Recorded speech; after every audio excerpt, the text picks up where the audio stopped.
ದೇವರ ನಾಮಕ್ಕೆ ಸ್ತೋತ್ರವಾಗಲಿ. ಇಂದಿನ ಪ್ರಾರ್ಥನೆಯ ಸಮಯ ಎಂಬ ಕಾರ್ಯಕ್ರಮಕ್ಕೆ ನಿಮ್ಮೆಲ್ಲರನ್ನೂ ಸ್ವಾಗತಿಸಿಕೊಳ್ಳುತ್ತಾ ಇದ್ದೇನೆ. ಇಂದು ಕೂಡ ಮತ್ತೊಂದು ಸಾರಿ ನಿಮ್ಮೆಲ್ಲರನ್ನೂ ಭೇಟಿ ಮಾಡುವುದಕ್ಕೆ, ದೇವರ ವಾಕ್ಯವನ್ನು ಸಾರುವುದಕ್ಕೂ, ನಿಮ್ಮ ಸಂಗಡ ಪ್ರಾರ್ಥನೆ ಮಾಡುವುದಕ್ಕೆ ದೇವರು ಕೊಟ್ಟ ಈ ಹೊಸ ದಿನ, ಹೊಸ ಸಂದರ್ಭಕ್ಕಾಗಿ ನಾನು ದೇವರಿಗೆ ಸ್ತೋತ್ರ ಮಾಡುತ್ತಾ ಇದ್ದೇನೆ. ಇವತ್ತು ಕೂಡ ಮತ್ತಾಯನು 14ನೇ ಅಧ್ಯಾಯದಿಂದ ನಾವು ಕೆಲವೊಂದು ವಿಷಯಗಳನ್ನು ನಾವು ಓದೋಣ, ನಾವು ಧ್ಯಾನ ಮಾಡೋಣ. ದೇವರು ಈ ಒಂದು ಅಧ್ಯಾಯದಿಂದ ನಮ್ಮ ಸಂಗಡ ಅನೇಕ ಕಾರ್ಯಗಳನ್ನು ನಮಗೆ ಹೇಳುವುದಕ್ಕೆ ಅವರು ಆಸೆಯಿಂದಲೂ ಅವರು ಯೋಜನೆಯಿಂದಲೂ ಇದ್ದಾರೆ. ಆದ್ದರಿಂದ ಸ್ಪಷ್ಟವಾಗಿ ನಮ್ಮೆಲ್ಲರಿಗೂ ತಿಳಿದಿರುವ ಒಂದು ಘಟನೆಯಾಗಿದೆ ಈ ಒಂದು ಮತ್ತಾಯನ 14ನೇ ಅಧ್ಯಾಯದಲ್ಲಿ ನಡೆದ ಘಟನೆ. ಆದರೆ ಇದರ ಮುಖಾಂತರ ದೇವರು ಇವತ್ತು ಈ ಕಾಲಕ್ಕಾಗಿ, ಈ ಸಂದರ್ಭಗಳಿಗಾಗಿ, ನಿಮ್ಮ ಜೀವನಕ್ಕಾಗಿ, ನಿಮಗಾಗಿ ಏನು ಕಾರ್ಯವನ್ನು, ಏನು ಒಂದು ಆಲೋಚನೆಯನ್ನು ಇಟ್ಟಿದ್ದಾರೆ ಎಂಬುದಾಗಿ ನಾವು ತಿಳಿದುಕೊಳ್ಳೋಣ. ನೋಡಿ, ಮತ್ತಾಯನು 14ನೇ ಅಧ್ಯಾಯ 22ರಿಂದ ಕಡೆಯ ತನಕ ನಾವು ಓದಲಿದ್ದೇವೆ. ಯಾವ ರೀತಿಯಾಗಿ ಪೇತ್ರನ ಜೀವನದಲ್ಲಿ, ಶಿಷ್ಯರ ಜೀವನದಲ್ಲಿ ನಡೆದ ಒಂದು ಘಟನೆ, ಆ ಘಟನೆಯಿಂದ ನಿಮ್ಮ ಜೀವನಕ್ಕೆ ಬೇಕಾದ ಉಪಯೋಗವಾದ ಕಾರ್ಯಗಳು, ವ್ಯತ್ಯಾಸವಾದ ಕಾರ್ಯಗಳು, ನಮಗೆ ಅನುಕೂಲವಾಗುವಂತಹ ಕಾರ್ಯಗಳನ್ನು ದೇವರು ಇವತ್ತು ನಮ್ಮ ಸಂಗಡ ಮಾತನಾಡಲು ಇಷ್ಟಪಡುತ್ತಾರೆ. ಹಾಲೆಲೂಯ. ಪೇತ್ರನ ಜೀವನದಲ್ಲಿ ಮಾಡಿದ ಅದೇ ಕಾರ್ಯವನ್ನು ನಮ್ಮ ಜೀವನದಲ್ಲಿ ಕೂಡ ದೇವರು ಮಾಡುವುದಕ್ಕೆ ಶಕ್ತರಾಗಿದ್ದಾರೆ. ಅವರು ಯೋಜನೆ ಇಟ್ಟಿದ್ದಾರೆ ಎಂಬುದಾಗಿ ನಾವು ತಿಳ್ಕೊಳ್ಳಬೇಕು. ಹಾಲೆಲೂಯ. ನಾವು ಓದುವಾಗಲೂ, ನಾವು ಕೇಳಿಸಿಕೊಳ್ಳುವಾಗಲೂ ತಿಳ್ಕೊಳ್ಳಬೇಕು, ಈ ವಾಕ್ಯ ಇವತ್ತು ನನಗೆ ಬರಬೇಕಾದರೆ, ಇವತ್ತು ದೇವರು ನನ್ನ ಸಂಗಡ ಈ ಮಾತುಗಳನ್ನು, ಈ ವಾಕ್ಯಗಳನ್ನು ಹೇಳುತ್ತಾ ಇದ್ದಾರೆ ಅಂದಮೇಲೆ ಅದು ನನ್ನ ಜೀವನದಲ್ಲಿ ನಡೆಯುತ್ತದೆ.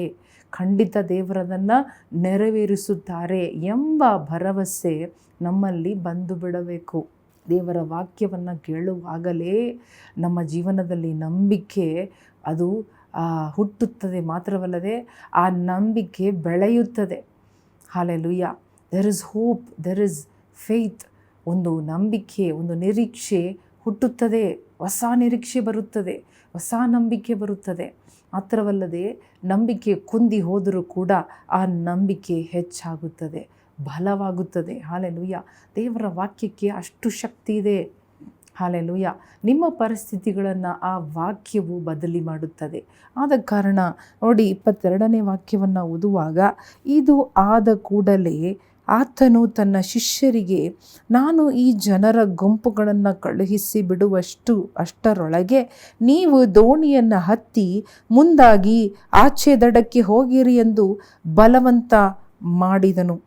ಆತನು ಜನರ ಗುಂಪುಗಳನ್ನು ಕಳುಹಿಸಿ ಬಿಟ್ಟ ಮೇಲೆ ಪ್ರಾರ್ಥನೆ ಮಾಡುವುದಕ್ಕೆ ಏಕಾಂತವಾಗಿ ಬೆಟ್ಟವನ್ನು ಹತ್ತಿದನು. ನೋಡಿರಿ, ಇಲ್ಲಿ 22ನೇ ವಾಕ್ಯವನ್ನು ನೋಡುವಾಗ, ಇದು ಆದ ಕೂಡಲೇ ಏನಾದ ಕೂಡಲೇ 5,000 ಮಂದಿಗೆ, ಗಂಡಸರಿಗೆ ದೇವರು 5 ರೊಟ್ಟಿ 2 ಮೀನನ್ನು ಇಟ್ಟು ಅವರಿಗೆ ಊಟಕ್ಕೆ ಬಡಿಸಿದ ನಂತರ, ಅದಕ್ಕಿಂತ ಮುಂಚೆ ಆದ ಕಾರ್ಯ ಏನೆಂಬುದಾಗಿ ನೋಡುವಾಗ, ಸ್ನಾನಿಕನಾದ ಯೋಹಾನನನ್ನು ಹೇರೋದ ಅರಸನು ಕೊಲ್ಲಿಸುತ್ತಾನೆ. ಅವನ ತಲೆಯನ್ನು ಕತ್ತರಿಸುತ್ತಾರೆ. ಈ ಸುದ್ದಿ ಯೇಸುಸ್ವಾಮಿಗೆ ಬರುತ್ತದೆ. ಆದರೆ ಯೇಸುಸ್ವಾಮಿ ತನ್ನ ಸೇವೆಯನ್ನು ನಿಲ್ಲಿಸಲಿಲ್ಲ, ತನ್ನ ಪ್ರಾರ್ಥನೆಯನ್ನು ನಿಲ್ಲಿಸಲಿಲ್ಲ. ತಾನು ಮಾಡಬೇಕಾದ ಕರುಣೆಯ ಕಾರ್ಯಗಳನ್ನು, ಅನುಕಂಪದ ಕಾರ್ಯವನ್ನು ಅವರು ನಿಲ್ಲಿಸಲಿಲ್ಲ ಎಂಬುದಾಗಿ ನೋಡುತ್ತಾ ಇದ್ದೇವೆ. ಹಾಲೆಲೂಯ. ಅವರು ತನ್ನ ಸೇವೆಯಲ್ಲಿ ಮುಂದುವರಿಯುತ್ತಾ ಇದ್ದಾರೆ. ದೊಡ್ಡ ಒಂದು ಕೆಟ್ಟ ಸುದ್ದಿ ಬರುತ್ತಾ ಇದೆ. ಅದಾದ ಮೇಲೆ ದೊಡ್ಡ ಅದ್ಭುತ ಒಂದು ನಡೆಯುತ್ತಾ ಇದೆ. ಅದಾದ ಮೇಲೆ ನೋಡಿರಿ, ದೊಡ್ಡ ಗುಂಪು ಯೇಸುಸ್ವಾಮಿಯನ್ನು ಹುಡುಕಿ 3 ದಿವಸಗಳು ಯೇಸುಸ್ವಾಮಿಯ ವಾಕ್ಯಗಳನ್ನು ಕೇಳುತ್ತಾ ಇದ್ದರು. ಅದಾದ ಮೇಲೆ ನೋಡಿರಿ, ಇಲ್ಲಿ ದೇವರು ಅದೆಲ್ಲ ಆದ ಮೇಲೆ ಜನರ ಗುಂಪುಗಳನ್ನು ಕಳಿಸಿಬಿಡುತ್ತಾ ಇದ್ದಾರೆ. ಗುಂಪಾಗಿ ಜನರು ಯೇಸುವನ್ನು ಯಾವಾಗಲೂ ಹುಡುಕಿ ಬರುತ್ತಾ ಇದ್ದಾರೆ. Always there where crowds and multitudes of people around Jesus. ಆದರೆ ಯೇಸು ಸ್ವಾಮಿ ಅವರಿಗೆ ಮನ ಮರುಗಿ ಅವರಿಗೆ ಅದ್ಭುತಗಳನ್ನು ಸೌಖ್ಯಗಳನ್ನು ಕೊಟ್ಟು ಅವರಿಗೆ ಆಹಾರವನ್ನು ಕೊಟ್ಟು ಅವರನ್ನು ಕಳಿಸಿ ಬಿಡುತ್ತಾ ಇದ್ದರು. ಒಂಟಿಯಾಗಿ ಹೋಗಿ ಬೆಟ್ಟದಲ್ಲಿ ಪ್ರಾರ್ಥನೆ ಮಾಡಲು ಹೋದರು. ಶಿಷ್ಯರನ್ನು ನೋಡಿ ಹೇಳುತ್ತಾ ಇದ್ದಾರೆ, ನೀವು ಬೇಗನೆ ದೋಣಿಯನ್ನು ಹತ್ತಿ ನದಿಯಲ್ಲಿ ದಾಟಿ ಆಚೆ ದಡಕ್ಕೆ ಹೋಗ್ರಿ, ನೀವು ಹೋಗ್ರಿ ಎಂಬುದಾಗಿ ಅವರನ್ನು ಕಳುಹಿಸಿ, ಗುಂಪುಗಳನ್ನೆಲ್ಲ ಕಳುಹಿಸಿ ತಾನು ಒಂಟಿಯಾಗಿ ಬೆಟ್ಟವನ್ನು ಹತ್ತಿ ಪ್ರಾರ್ಥನೆ ಮಾಡಲು ಶುರು ಮಾಡಿದನು. ಆ ಬೆಟ್ಟದ ಮೇಲೆ ಒಂಟಿಯಾಗಿ ಇದ್ದನು ಎಂಬುದಾಗಿ ಬೈಬಲ್ ಹೇಳುತ್ತಾ ಇದೆ. ಹಲ್ಲೆಲೂಯಾ.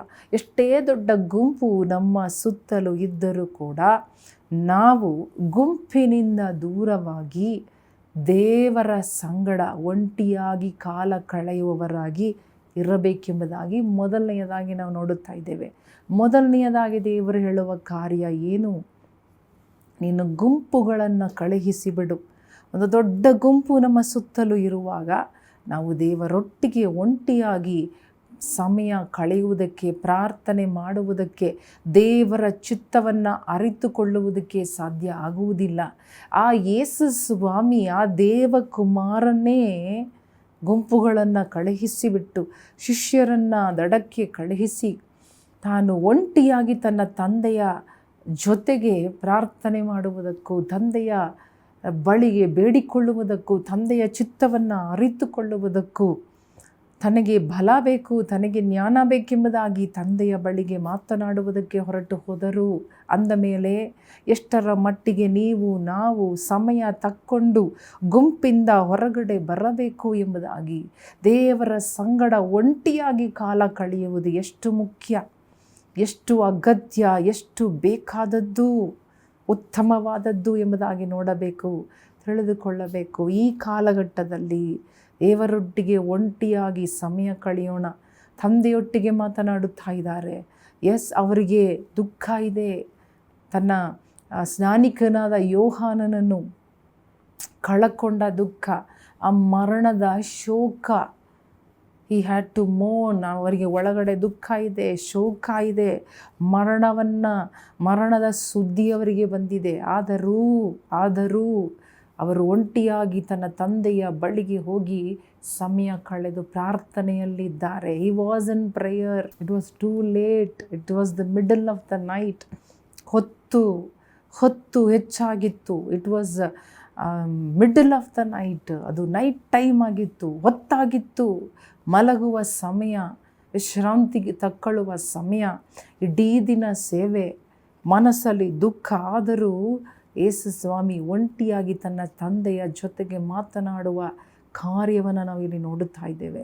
ಇದೇ ರೀತಿಯಾಗಿ ನಮ್ಮ ಜೀವನದಲ್ಲೂ ಕೂಡ ಒಂದು ವಿಷಯ ಇರಬೇಕೆಂಬುದಾಗಿ ದೇವರ ಆತ್ಮನು ನಮಗೆ ಹೇಳಿಕೊಡುತ್ತಾ ಇದ್ದಾರೆ. Only then you can. ನೀವು ಕೂಡ ಜಯಿಸಬಹುದು, ನೀವು ಕೂಡ ದಡಕ್ಕೆ ಸೇರಬಹುದು, ನೀವು ಕೂಡ ಬಿರುಗಾಳಿಯನ್ನು ತಣ್ಣಗೆ ಮಾಡಬಹುದು. ಹಲ್ಲೆಲೂಯಾ. ಮುಂದೆ ನಾವು ನೋಡುವಾಗ ನೋಡಿ, ಅಷ್ಟರಲ್ಲಿ ದೋಣಿಯು ಭೂಮಿಗೆ ಬಹುದೂರ ಹೋಗಿತ್ತು ಮತ್ತು ಎದುರುಗಾಳಿ ಬೀಸುತ್ತಿದ್ದರಿಂದ ತೆರೆಗಳ ಬಡಿತಕ್ಕೆ ಸಿಕ್ಕಿ ಒದ್ದಾಡುತ್ತಿತ್ತು. ಇಷ್ಟೆಲ್ಲ ನಡೆಯುತ್ತಾ ಇದೆ. ಯೇಸು ಸ್ವಾಮಿ ಪ್ರಾರ್ಥನೆ ಮಾಡುತ್ತಾ ಇರುವಾಗ ದೋಣಿಯಲ್ಲಿ ಶಿಷ್ಯರು ನದಿಯಲ್ಲಿ ಹೋಗುತ್ತಾ ಇದ್ದಾಗ ಭೂಮಿಯಿಂದ ಬಹುದೂರ ದೋಣಿ ಹೋಗಿತ್ತೆಂಬುದಾಗಿ ಬೈಬಲ್ ಹೇಳುತ್ತಾ ಇದೆ. ಅಂದರೆ middle of the river, middle of the C, ಆ ನದಿ ಅಥವಾ ಸಾಗರದ ಮಧ್ಯದಲ್ಲಿ ದೋಣಿ ಬಂದಾಗ ಮತ್ತು ಎದುರುಗಾಳಿ, ನೋಡಿರಿ, ಎದುರುಗಾಳಿ ಬೀಸುತ್ತಾ ಇತ್ತು, ತೆರೆಗಳು ಬಡಿಯುತ್ತಾ ಇತ್ತು, ಅದಕ್ಕೆ ದೋಣಿ ಸಿಕ್ಕಿ ಒದ್ದಾಡುತ್ತಾ ಇತ್ತು. The boat was tossed up and down ಎಂಬುದಾಗಿ ನಾವು ನೋಡುತ್ತಾ ಇದ್ದೇವೆ. ರಾತ್ರಿಯ 4ನೇ ಜಾವದಲ್ಲಿ ಯೇಸು ಸಮುದ್ರದ ಮೇಲೆ ನಡೆದು ಅವರ ಕಡೆಗೆ ಬಂದರು.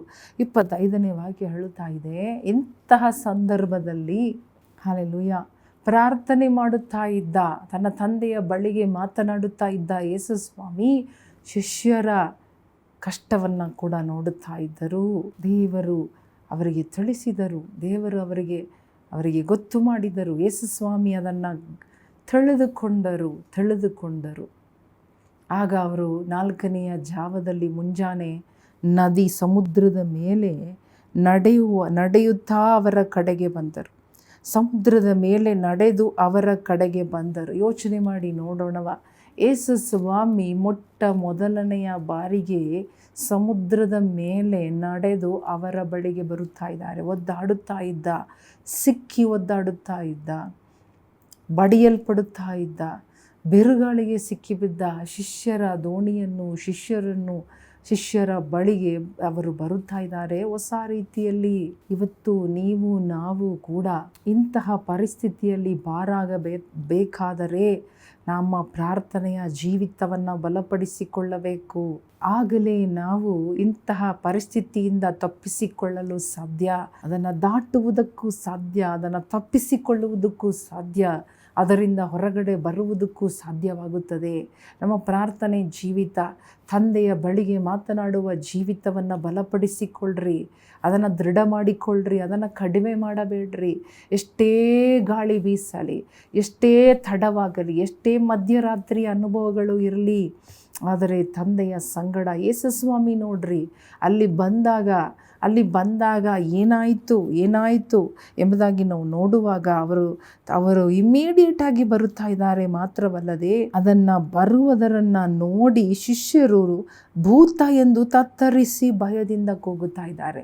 ದಿಢೀರೆಂಬುದಾಗಿ ಒಂದು ವ್ಯಕ್ತಿಯು ಸಮುದ್ರದ ಮೇಲೆ ನಡೆದು ಬರುವುದನ್ನು ನೋಡಿ ಆ ಗಾಬರಿಯಲ್ಲಿ ಅವರು ತತ್ತರಿಸುತ್ತಾ, ಇದು ಭೂತ, ಇದು ಪ್ರೇತ, ಇಟ್ ಇಸ್ ಅ ಗೋಸ್ಟ್ ಎಂಬುದಾಗಿ ಅವರು ಭಯಪಡುತ್ತಾ ಇದ್ದಾರೆ, ಕೂಗಿಕೊಳ್ಳುತ್ತಾ ಇದ್ದಾರೆ. They were screaming and ಯೆಲ್ಲಿಂಗ್.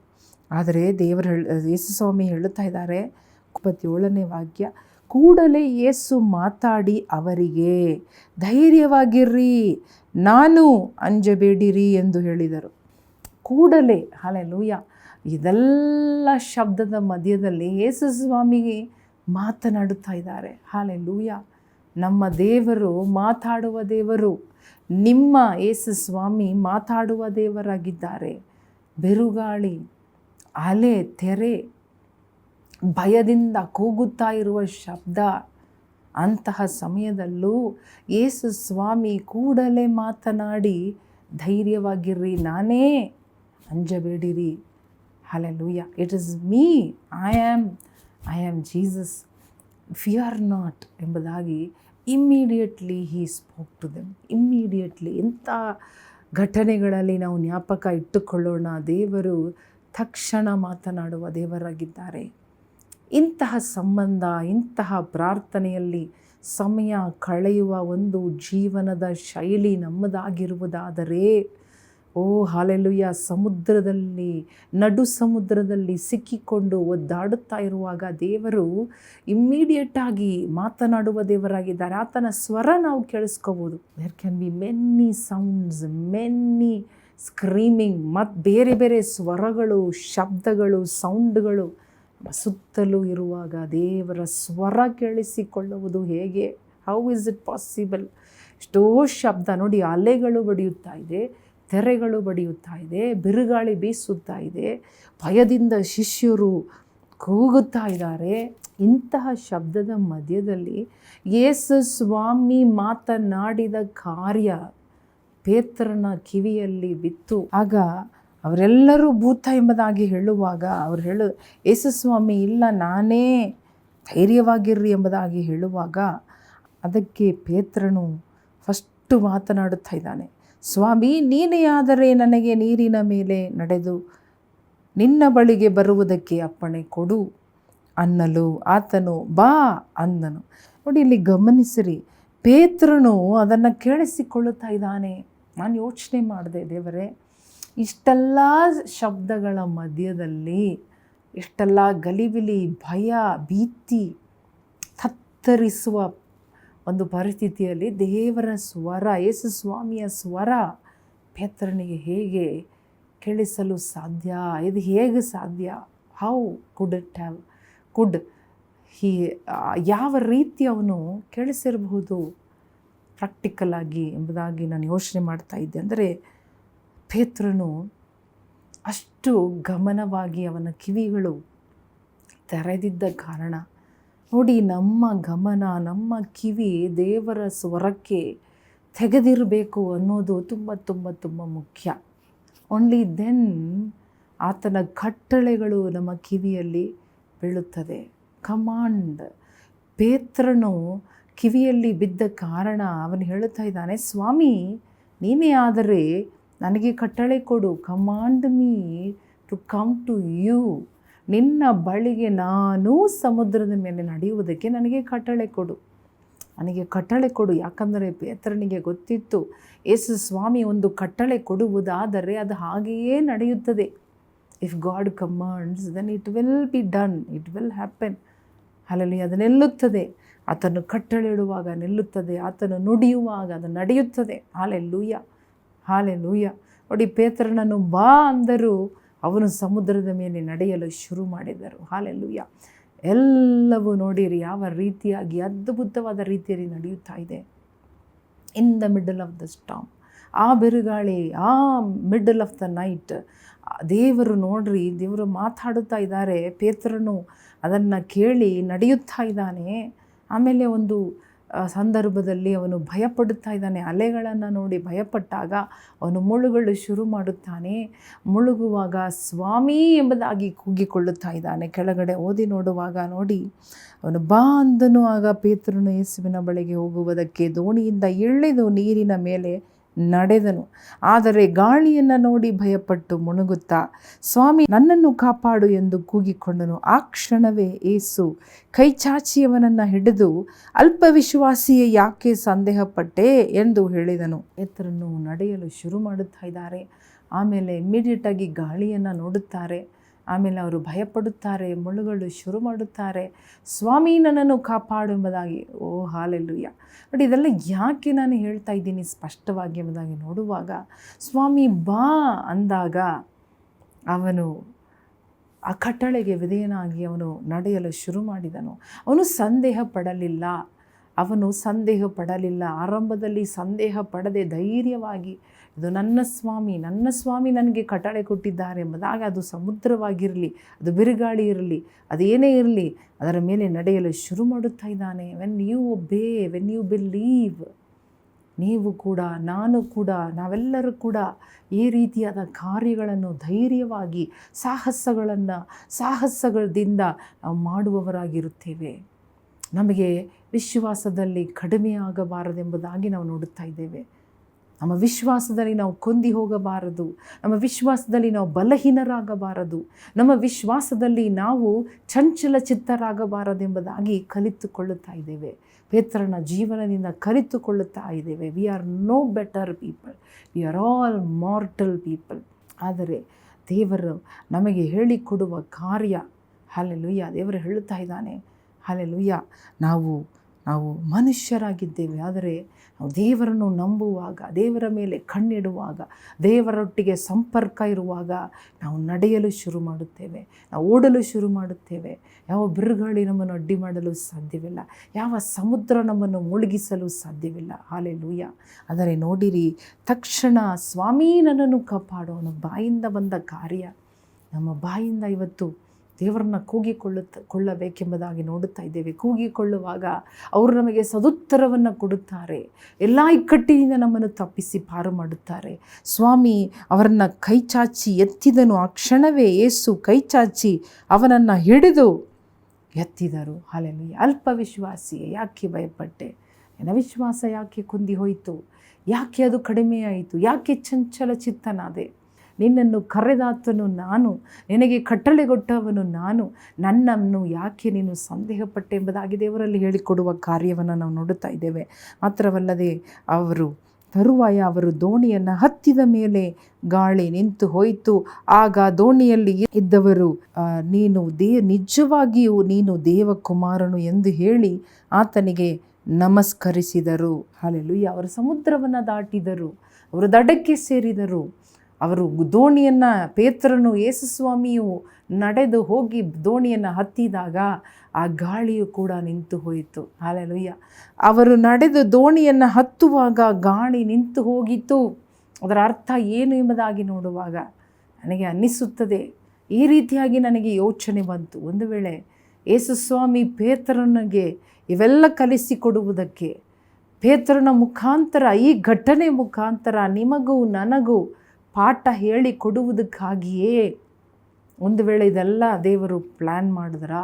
ಯೇಸುಸ್ವಾಮಿ ಇದನ್ನೆಲ್ಲ ಪ್ಲಾನ್ ಮಾಡಿ ತನ್ನ ಮಕ್ಕಳಿಗೆ, ತನ್ನ ಶಿಷ್ಯರಿಗೆ ಜಗತ್ತನ್ನು ಅಲ್ಲೋಲ ಕಲ್ಲೋಲ ಮಾಡುವುದಕ್ಕೆ, ಸುವಾರ್ಥೀಕರಣ ಮಾಡುವುದಕ್ಕೆ ಹೋಗುವುದಕ್ಕಿಂತ ಮುಂಚೆ ತನ್ನ ಶಿಷ್ಯರನ್ನು ತಯಾರು ಮಾಡುವುದಕ್ಕಾಗಿ, ಪೇತ್ರನನ್ನು ಸಿದ್ಧ ಮಾಡುವುದಕ್ಕಾಗಿ, ಪೇತ್ರನ ವಿಶ್ವಾಸವನ್ನು ದೃಢಪಡಿಸುವುದಕ್ಕಾಗಿ, ಸಮುದ್ರದ ಮೇಲೆ ಕೂಡ ನಡೆಯಲು ಸಾಧ್ಯ ಎಂಬುದಾಗಿ ಅವರಿಗೆ ತಿಳಿಯಪಡಿಸುವುದಕ್ಕಾಗಿ ಯೇಸುಸ್ವಾಮಿ ಎಲ್ಲವನ್ನು ಪ್ಲ್ಯಾನ್ ಮಾಡಿದ್ರ, ಆಲೋಚನೆ ಮಾಡಿ ಅದನ್ನು ಮಾಡಿದ್ರ. ಇವತ್ತು ನಿನ್ನ ನನ್ನ ಜೀವನದಲ್ಲಿ ಕೂಡ ದೇವರು ಅನೇಕ ಯೋಜನೆಗಳಿಂದಲೇ ನಮ್ಮನ್ನು ನಡೆಸುತ್ತಾ ಇದ್ದಾರ. ನಮಗೋಸ್ಕರ ಪ್ರಾರ್ಥನೆ ಮಾಡುವ ಯೇಸುಸ್ವಾಮಿ, ನಮ್ಮನ್ನು ನೋಡುವ ಯೇಸುಸ್ವಾಮಿ, ನಮಗೆ ಕಟ್ಟಳೆ ಕೊಡುವ, ಧೈರ್ಯಪಡಿಸುವ ಯೇಸುಸ್ವಾಮಿ, ನಾವು ಸಂದೇಹಪಟ್ಟು ಮುಳುಗುವಾಗ, ನಾವು ಚಂಚಲ ಚಿತ್ತರಾಗಿ ಮುಳುಗುವಾಗ ಕೂಡ ನಮ್ಮನ್ನು ಮೇಲಕ್ಕೆತ್ತುವ ದೇವರು. ಯಾಕಂದರೆ ನಾವು ಮುಳುಗುವುದಕ್ಕೆ ಕರೆಯಲ್ಪಟ್ಟಿಲ್ಲ, ನಾವು ದಡಕ್ಕೆ ಸೇರಿ ಹಲ್ಲೆಲೂಯಾ ಬಿರುಗಾಳಿಯನ್ನು ನಿಲ್ಲಿಸಿ ದೇವರ ಸುವಾರ್ತೆಯನ್ನು ಸಾರುವುದಕ್ಕೋಸ್ಕರ ನಾವು ಕರೆಯಲ್ಪಟ್ಟವರಾಗಿದ್ದೇವೆ. ಹಲ್ಲೆಲೂಯಾ. ಆಚೆ ದಡಕ್ಕೆ ಹೋಗೋದಕ್ಕೆ ಕರೆಯಲ್ಪಟ್ಟಿದ್ದೇವೆ, ಸಮುದ್ರದಲ್ಲಿ ಮುಳುಗುವುದಕ್ಕಲ್ಲ ಕರೆಯಲ್ಪಟ್ಟಿದ್ದು. ಹಲ್ಲೆಲೂಯಾ. ನಮ್ಮನ್ನು ಕರೆದಿದ್ದು ಯೇಸುಸ್ವಾಮಿ, ನಾವಲ್ಲ. ನಮ್ಮನ್ನು ಕರೆದಿದ್ದು ಮನುಷ್ಯರಲ್ಲ, ನಮ್ಮನ್ನು ಕರೆದಿದ್ದು ಯೇಸುಸ್ವಾಮಿ ಎಂಬುದಾಗಿ ತೋರಿಸುವುದಕ್ಕೆ. ಅನೇಕ ಬಿರುಗಾಳಿಗಳು, ಕಷ್ಟಗಳು, ಸನ್ನಿವೇಶಗಳನ್ನು ದೇವರು ಪ್ಲ್ಯಾನ್ ಮಾಡಿ ನಮ್ಮನ್ನು ಕಲಿಸುವುದಕ್ಕಾಗಿ, ತಯಾರಿ ಮಾಡುವುದಕ್ಕಾಗಿ ಉಪಯೋಗ ಮಾಡಬಹುದು. ಇದನ್ನು ತಿಳ್ಕೊಳ್ಳೋಣ. ಹಲ್ಲೆಲೂಯಾ. ಸಂದೇಹವನ್ನು ಬಿಡೋಣ, ಚಂಚಲವನ್ನು ಬಿಡೋಣ, ಧೈರ್ಯಗೊಳ್ಳೋಣ. ಓ ಹಲ್ಲೆಲೂಯಾ. ಧೈರ್ಯವಾಗಿರ್ರಿ, ಅಂಜಬೇಡಿರಿ. ದೇವರು ಹೇಳ್ತಾ ಇದ್ದಾರೆ ನಿಮ್ಮನ್ನೇ ನೋಡಿ ಇವತ್ತು. Yes, God is saying. ದೇವರು ನಿಮ್ಮನ್ನು ನೋಡಿ ಹೇಳುವ ಕಾರ್ಯ ಏನು ಗೊತ್ತಾ? ಹಲ್ಲೆಲೂಯಾ. ಅಲ್ಪ ವಿಶ್ವಾಸವಾಗಿರಬೇಡ್ರಿ. ನಿಮ್ಮ ವಿಶ್ವಾಸವನ್ನು ನೀವು ದೃಢವಾಗಿರ್ರಿ, ನಂಬಿಕೆಯನ್ನು ಬಿಡಬೇಡ್ರಿ, ಹಿಂಜಾರಬೇಡ್ರಿ. ಹಲ್ಲೆಲೂಯಾ. ನೀವು ಮುಳುಗಿದರು, ನೀವು ಬಿದ್ದರೂ ಎದ್ದು ನಿಲ್ಲುವಿರಿ. ನಿಮ್ಮ ಮೇಲೆ ಒಂದು ಉದ್ದೇಶವಿದೆ, ನಿಮ್ಮ ಮೇಲೆ ಒಂದು ಕಾಲಿಂಗ್ ಇದೆ, ಒಂದು ಅಭಿಷೇಕವಿದೆ. ಹಲ್ಲೆಲೂಯಾ. ನೀವು ಆಚೆ ದಡಕ್ಕೆ ಹೋಗಬೇಕು, ನೀವು ದಡ ದಾಟಬೇಕು, ದಡ ಸೇರಬೇಕು. ಹಲ್ಲೆಲೂಯಾ. ದೋಣಿ ಹತ್ತಿಸಿದಕ್ಕೆ ಒಂದು ಕಾರಣವಿದೆ. ನಿನ್ನನ್ನು ದೋಣಿ ಹತ್ತಿಸಿ ನಿನ್ನನ್ನು ಆಚೆ ದಡಕ್ಕೆ ಹೋಗು ಎಂಬುದಾಗಿ ನಿನ್ನನ್ನು ಅವಸರಪಡಿಸಿ ನಿನ್ನನ್ನು ಕಳಿಸಿದ್ದಕ್ಕೆ ಒಂದು ಉದ್ದೇಶವಿದೆ. ಮಗನೇ, ಮಗಳೇ, ಅದನ್ನು ತಿಳ್ಕೊ. ರಮ ಸಂದಲ ರಬಕಬ. ಓ ತಂದೆಯೊಟ್ಟಿಗೆ ಒಂಟಿಯಾಗಿ ಸಮಯ ಕಳೆಯುವುದಕ್ಕೆ ಹೋದ ಯೇಸುಸ್ವಾಮಿ ನನ್ನ ಶಿಷ್ಯರ ಗಾಬರಿಯನ್ನು ನೋಡಿ ಬಂದು ನಡೆದು ಸಮುದ್ರದ ಮೇಲೆ ನಡೆದ ಅದೇ ಯೇಸುವಿನ ಕಾಲುಗಳು ನಿನಗಾಗಿ ನಿನ್ನ ಸಮುದ್ರದ ಮೇಲೆ ನಡೆದು ಬರುವಂಥದ್ದಾಗಿದೆ, ನಿನ್ನ ನೇರವಾಗಿ ನಡೆದು ಬರುವಂಥದ್ದಾಗಿದೆ. ನಾನೇ, ಭಯಪಡಬೇಡ, ನಾನೇ ನಿನ್ನನ್ನು ಕರೆದಿದ್ದು, ನಾನೇ ನಿನ್ನ ಸಂಗಡ ಇದ್ದೇನೆ. I am the one who planned, I am the one who prepared everything for you. What I have prepared you have never seen. Your eyes, your ears, your heart has never perceived what I have prepared for you. Hallelujah, says the Lord. Hallelujah. Thank you, Jesus. Yesappa, ಓ ಕೋಟಿ ಕೋಟಿ ಕೋಟಿ ಸ್ತೋತ್ರ ಮಾಡೋಣ. ದೇವರಿಗೆ ವಂದನೆ ಹೇಳ್ರಿ. ದೇವರು ನಿಮ್ಮನ್ನು ಎಬ್ಬಿಸುವ ದೇವರಾಗಿದ್ದಾರೆ. ಕೈ ಹಿಡಿದು ಕೈ ಚಾಚಿ, He will stretch forth you His hand to pull you, to pick you up. Hallelujah. Thank you. But you remember, God has called you. ಪೇತ್ರನೇ, ಬಾ, come. Only one word, come. ಬಾ ಅಂತ ಕಟ್ಟಳೆ ಕೊಟ್ಟನು. ಕಟ್ಟಳೆ ನಿಲ್ಲುತ್ತದೆ, ಕಟ್ಟಳೆ ನೆರವೇರುತ್ತದೆ. Hallelujah. Thank you holy spirit. ದೇವರ ಕಟ್ಟಳೆ ಎಂದಿಗೂ ಅದು ನಿರರ್ಥಕವಾಗುವುದಿಲ್ಲ. ಹಾಲೆಲೂಯಾ. ಏಸಪ್ಪ, ಕೋಟಿ ಸ್ತೋತ್ರಪ್ಪ. ಈ ವಾಕ್ಯಗಳನ್ನು ಧ್ಯಾನ ಮಾಡಿ ನಾವು ಧೈರ್ಯ ಹೊಂದಿಕೊಳ್ಳುವುದಕ್ಕೆ ನಮಗೆ ಸಹಾಯ ಮಾಡಪ್ಪ. ಯೇಸುವೇ, ನಮ್ಮೊಟ್ಟಿಗೆ ಮಾತನಾಡು ಸ್ವಾಮಿ. ಸತತವಾಗಿ ನಮ್ಮೆಲ್ಲರನ್ನು ನಿಮ್ಮ ಕೈಯಲ್ಲಿ ಒಪ್ಪಿಸ್ಕೊಡ್ತಾ ಇದ್ದೀನಪ್ಪ. ಯಾರು ಭಯ, ಗಾಬರಿ, ತತ್ತರಿಸ್ತಾ ಇದ್ದಾರಪ್ಪ. ಅದೆಲ್ಲ ಏಸಪ್ಪ ನಿನಗೆ ತಿಳಿಯದೆ ಯಾವುದು ನಡೆಯುವುದಿಲ್ಲ ಎಂಬುದಾಗಿ ನಾವು ಧೈರ್ಯವುಳ್ಳವರಾಗಿ ಏಸಪ್ಪ, ನಾವು ನಂಬಿಕೆ ಉಳ್ಳವರಾಗಿ, ಶಾಂತರಾಗಿ, ವಿಶ್ವಾಸವುಳ್ಳವರಾಗಿ ಕಡೆಯ ತನಕ ಏಸಪ್ಪ ನಿನ್ನ ಬರೋಣದ ತನಕ ನಾವು ಧೈರ್ಯವಾಗಿರುವುದಕ್ಕೆ ನಮ್ಮೆಲ್ಲರಿಗೂ ಸಹಾಯ ಮಾಡು ಸ್ವಾಮಿ. ಯೇಸು ಕ್ರಿಸ್ತನ ನಾಮದಲ್ಲಿ ಬೇಡಿಕೊಳ್ಳುತ್ತೇವೆ ನಮ್ಮ ತಂದೆ, ಆಮೆನ್. ಪ್ರಿಯ ಸಹೋದರ ಸಹೋದರಿಯರೇ, ಈ ಒಂದು ಭಾಗ ನಮ್ಮೆಲ್ಲರಿಗೂ ಬಾಯಿಪಾಠವಾಗಿ ತಿಳಿದ ಭಾಗ. ಆದರೆ ದೇವರು ನಿಮ್ಮನ್ನು ಧ್ಯಾನ ಮಾಡಿಸುತ್ತಾರೆ. ಖಂಡಿತವಾಗಿ ಧ್ಯಾನ ಮಾಡಿರಿ, ಓದ್ರಿ, ಪುನಃ ಪುನಃ ಓದ್ರಿ. ದೇವರದರಿಂದ ನಿಮಗೆ ಬಲ, ಧೈರ್ಯ, ದರ್ಶನ, ಮುಂದೆ ನಿಮಗೆ ಬೇಕಾದ ನಿಮ್ಮ ಭವಿಷ್ಯವನ್ನು ಕೂಡ ದೇವರು ನಿಮಗೆ ಹೇಳಿಕೊಡುವ ದೇವರಾಗಿದ್ದಾರೆ. ದೇವರು ನಿಮ್ಮನ್ನು ಆಶೀರ್ವದಿಸಲಿ. ಆಮೇನ್.